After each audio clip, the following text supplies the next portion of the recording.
Assalamualaikum warahmatullahi wabarakatuh. Perkenalkan, kami dari kelompok 5 akan menjelaskan tentang bentuk persaingan usaha tidak sehat. Sebelumnya, izinkan kami memperkenalkan kelompok kami yang beranggotakan Rizky Naila Adibah dengan NIM 2040155, saya sendiri Sinta Nuria Puspita Marga dengan NIM 2040157, dan Febri Zulia Kurnia Jaya dengan NIM 2040170. Perjanjian yang dilarang. Perjanjian yang dilarang.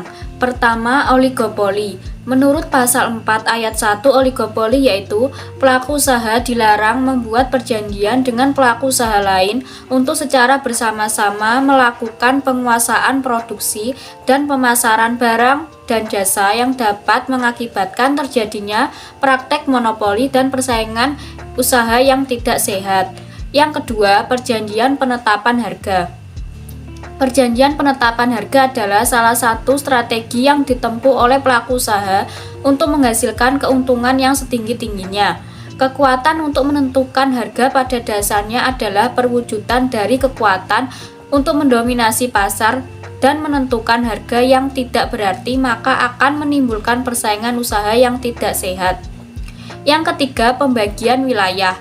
Pembagian wilayah adalah perjanjian di antara pelaku usaha untuk membagi wilayah pemasaran di antara mereka akan berakibat kepada eksploitasi terhadap konsumen, di mana konsumen tidak mempunyai pilihan yang cukup baik dari segi barang maupun harga. Keempat, pemboikotan.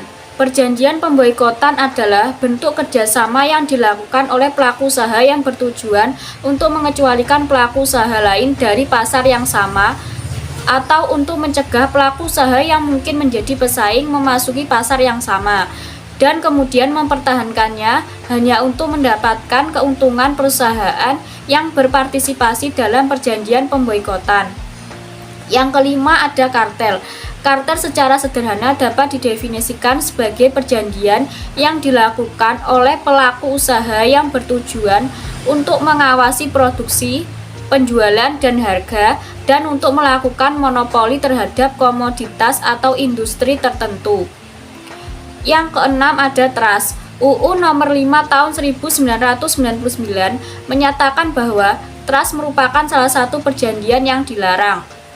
Pasal 12 UU nomor 5 tahun 1999 berbunyi, pelaku usaha dilarang membuat perjanjian dengan membentuk gabungan perusahaan atau perseroan yang lebih besar, dengan tetap menjaga dan mempertahankan kelangsungan hidup masing-masing perusahaan atau perseroan anggotanya yang bertujuan untuk mengontrol produksi dan pemasaran barang dan jasa sehingga dapat mengakibatkan terjadinya praktik monopoli dan persaingan usaha yang tidak sehat. Yang ketujuh, oligopsoni. Oligopsoni merupakan bentuk suatu pasar yang didominasi oleh sejumlah konsumen yang memiliki kontrol atas pembelian.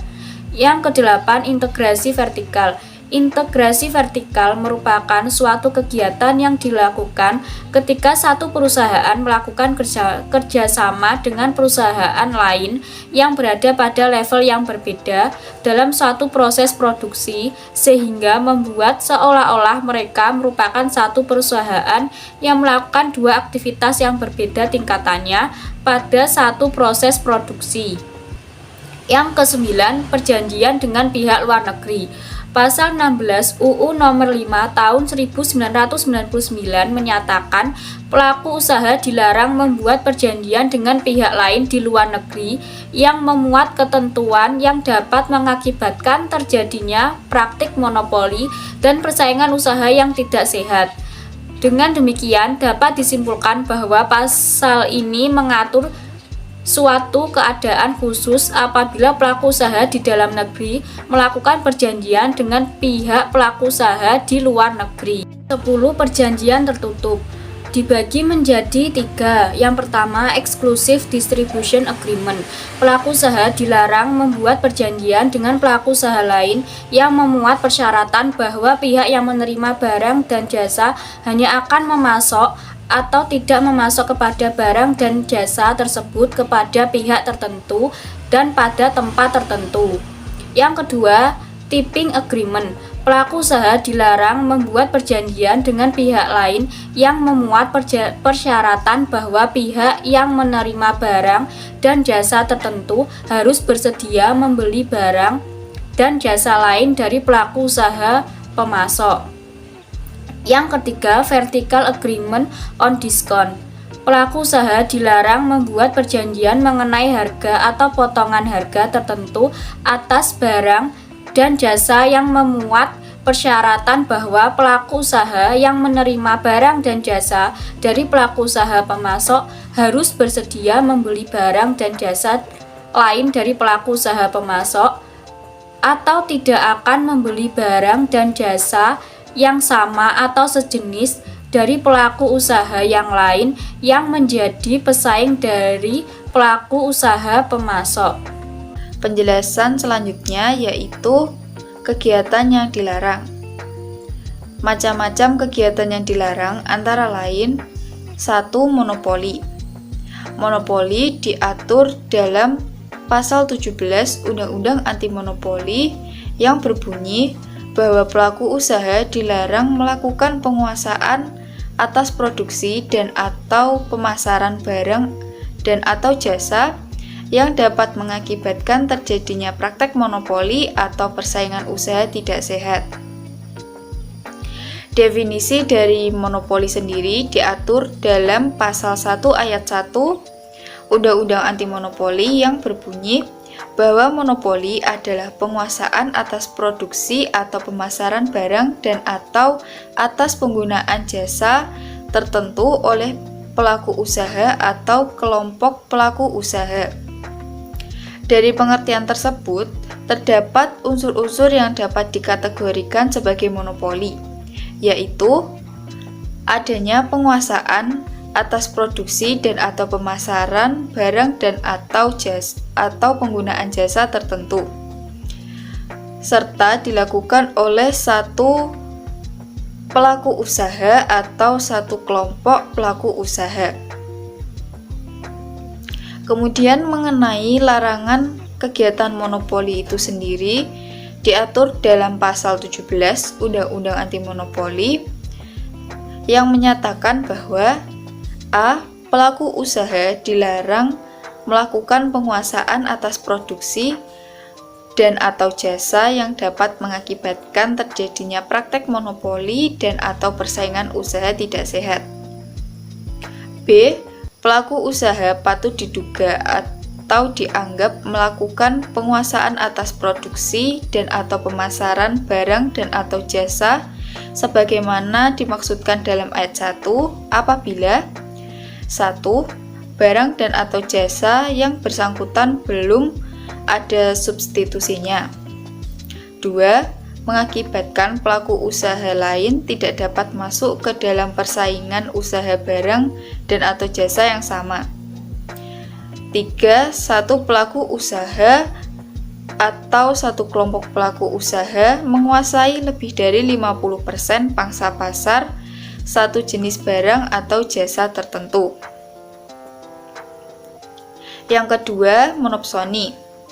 Monopsoni diatur dalam Undang-Undang Anti Monopoli pasal 18 yang berbunyi bahwa pelaku usaha dilarang menguasai penerimaan pasokan atau menjadi pembeli tunggal atas barang dan atau jasa dalam pasar bersangkutan yang dapat mengakibatkan terjadinya praktek monopoli dan atau persaingan usaha tidak sehat.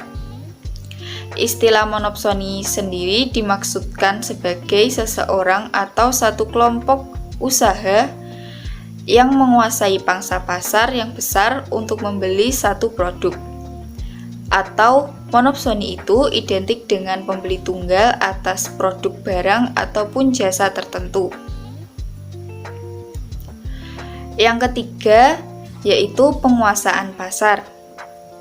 Penguasaan pasar diatur dalam pasal 19 Undang-Undang Anti Monopoli yang berbunyi bahwa pelaku usaha dilarang melakukan satu atau beberapa kegiatan baik sendiri maupun bersama pelaku usaha lain yang dapat mengakibatkan terjadinya praktek monopoli dan atau persaingan usaha tidak sehat.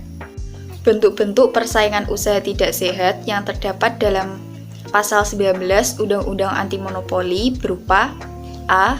Menolak atau menghalangi pelaku usaha tertentu untuk melakukan kegiatan usaha yang sama pada pasar bersangkutan. B. Mematikan usaha pesaingnya di pasar bersangkutan sehingga dapat mengakibatkan terjadinya praktek monopoli dan atau persaingan usaha tidak sehat. C. Membatasi peredaran dan atau penjualan barang dan atau jasa pada pasar bersangkutan. D. Melakukan praktek diskriminasi terhadap pelaku usaha tertentu. Kegiatan usaha yang dilarang keempat yaitu kegiatan menjual rugi atau predatory pricing.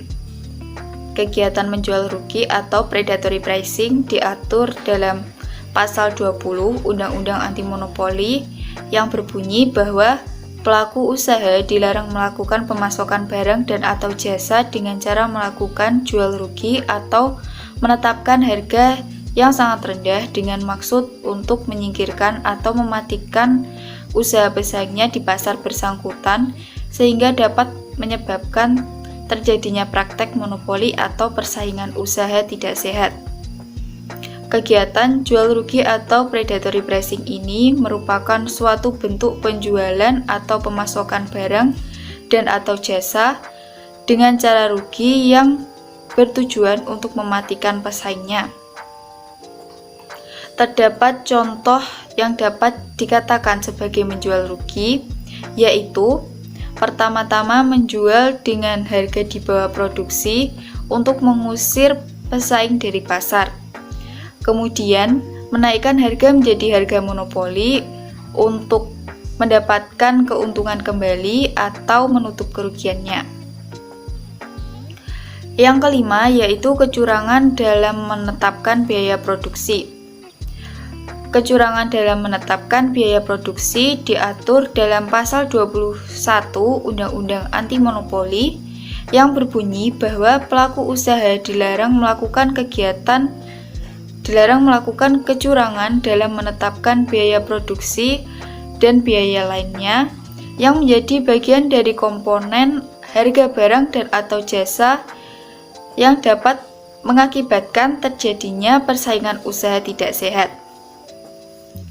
Dan yang terakhir, persekongkolan.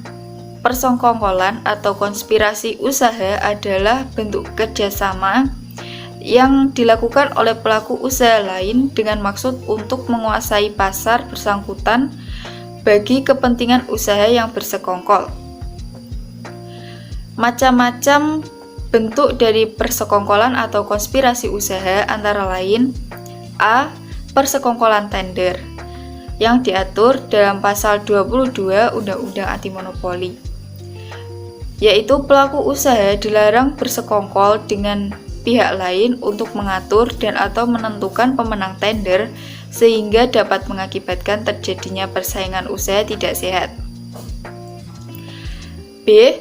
Persekongkolan membocorkan rahasia dagang yang diatur dalam Pasal 23 Undang-Undang Anti Monopoli, yaitu pelaku usaha dilarang bersekongkol dengan pihak lain untuk mendapatkan informasi kegiatan usaha pesaingnya yang diklasifikasikan sebagai rahasia perusahaan sehingga dapat mengakibatkan terjadinya persaingan usaha tidak sehat. C. Persekongkolan menghambat perdagangan yang diatur dalam Pasal 24, yaitu pelaku usaha dilarang bersekongkol dengan pihak lain untuk menghambat produksi dan atau pemasaran barang dan atau jasa pelaku usaha pesaingnya dengan maksud agar barang atau jasa yang ditawarkan atau dipasok di pasar bersangkutan menjadi berkurang baik dari jumlah, kualitas, maupun ketepatan waktu yang dipersyaratkan. Pembahasan selanjutnya akan disampaikan oleh teman saya. Berikutnya adalah pengecualian dalam Undang-Undang Anti Monopoli.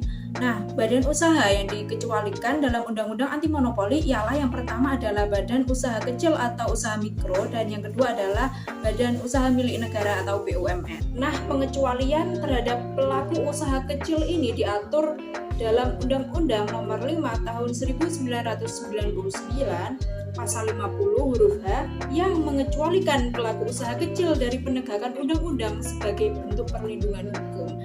Hal ini dilakukan dengan alasan dalam rangka mendorong pengembangan usaha kecil dengan kriteria tertentu untuk menciptakan peluang bisnis yang luas dalam mengembangkan usaha mereka. Kemudian pengecualian BUMN. Pengecualian BUMN ini diatur juga dalam Undang-Undang Nomor 5 Tahun 1999, di mana bertujuan untuk peningkatan kesejahteraan masyarakat Indonesia. Namun, demikian monopoli yang dilakukan negara ini memiliki syarat, diantaranya ada batas waktu agar kebijakan monopoli bisa dilakukan evaluasi, dan ada pula lembaga yang mengawasi, dan ada rumusan yang jelas tentang kegiatan ekonomi yang menjadi hajat hidup orang banyak. Sehingga dalam menjalankan kegiatan usahanya, BUMN mendapat pengawasan oleh pemerintah Republik Indonesia.